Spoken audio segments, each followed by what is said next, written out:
Hello, this is George Hutton, and you are listening to the Mind Persuasion Podcast. Today we continue our study of money brain. For more information, please visit mindpersuasion.com/money-brain. In today's podcast, we'll talk about a general limiting belief of not feeling worthy. The most common limiting belief is not feeling worthy. Recall that when we make any kind of trade, we must want the other thing more than we want the thing we are giving. When you buy a cheeseburger, there is a maximum price you'll be willing to pay. If you would buy it for $3 but not $4, then the cheeseburger is worth $3 but not $4. This means that when you trade the $3 for the cheeseburger, you feel you are getting more than you are giving. When you consider giving $4 instead, you decide that you are being asked too much for the cheeseburger. The cheeseburger is not worth $4, but it's worth $3. We mentioned that thinking about getting out and making money evokes feelings of anxiety that we associate with social rejection.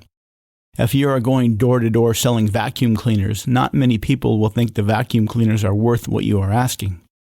If you had a decent vacuum cleaner for $1, you'd get a lot of sales, but not many for $100. But when they reject your offer, they will also be rejecting you, or at least it will feel like it. Since you are knocking on their door and interrupting them, they will conflate the offer for the vacuum cleaner with your personal decision to interrupt them. On the other hand, if you are standing behind the counter of a burger shop in a mall food court, and people pause, look at the menu, and move on, you won't feel personally rejected.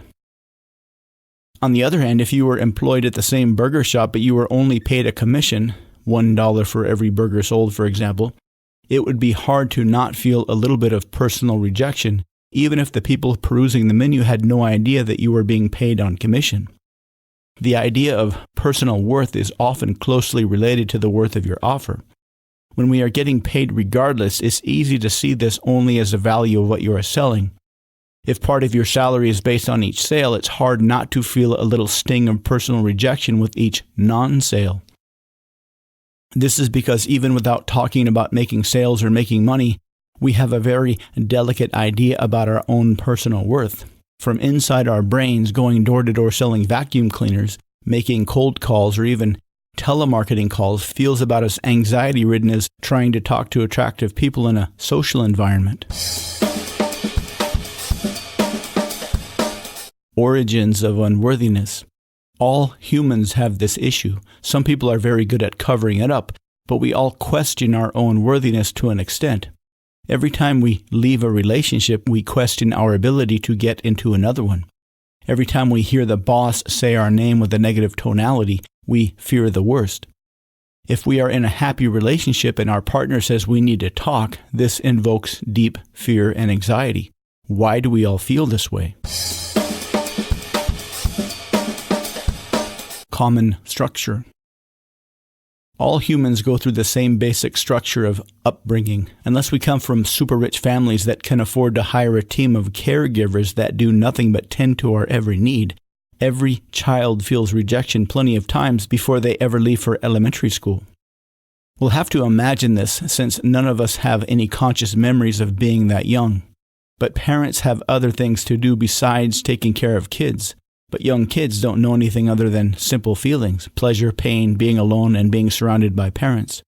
Of course, when we are very young, we don't think of them as parents. We only think of them as very powerful entities upon whom we depend for everything, for providing comfort and nourishment, for taking away pain and alleviating fear. Every time we cry out and are not immediately rewarded with attention, we feel abandoned.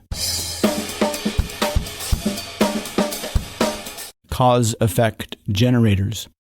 We all have these cause-effect generators in our brain. Scientists believe they helped us in our ancient and much harsher environments. Our brains are very energy-hungry organs, so anything that cuts down on thinking time and calories is a benefit. Scientists have also done studies on children as young as 6 months, and they found evidence of young children making cause-effect relationships where none exist. As adults, it's very hard to not have a reason for everything. If this need to find or assume a cause for everything that we experience exists in our young brains, what might these mean? It could mean that we don't just shrug our shoulders when we cry as children and nobody attends to us. We can't really make a conscious conclusion that maybe they're busy. We only have the very basic cause-effect circuitry in our brains. So one conclusion that we might make when we are crying and nobody comes to deal with us is we are not important. This feels very much like the familiar rejection we fear, not only in social situations, but when even thinking about selling things or ourselves on a job interview. Disprove the assumption. Every time our offer gets rejected, it is very hard to ignore the deeper anxiety that feels very familiar. Don't bother me now, you're not important. Don't bother me now, you're not worthy of my time. Don't bother me now, your offer is not worthy of my money. All these resonate very strongly with our very common pre-language belief of not being worthy.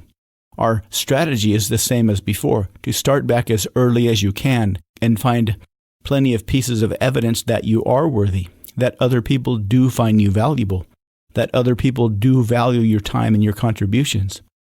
Consider this a very meta belief that will have profound ripples in all areas of your life.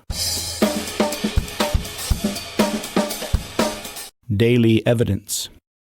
Consider it to be extremely beneficial to find evidence each day that you are worthy, not just in a spiritual way of trying to feel worthy in the abstract, of actually finding evidence in your past, recently or way back, of you being worthy of somebody else's attention and resources.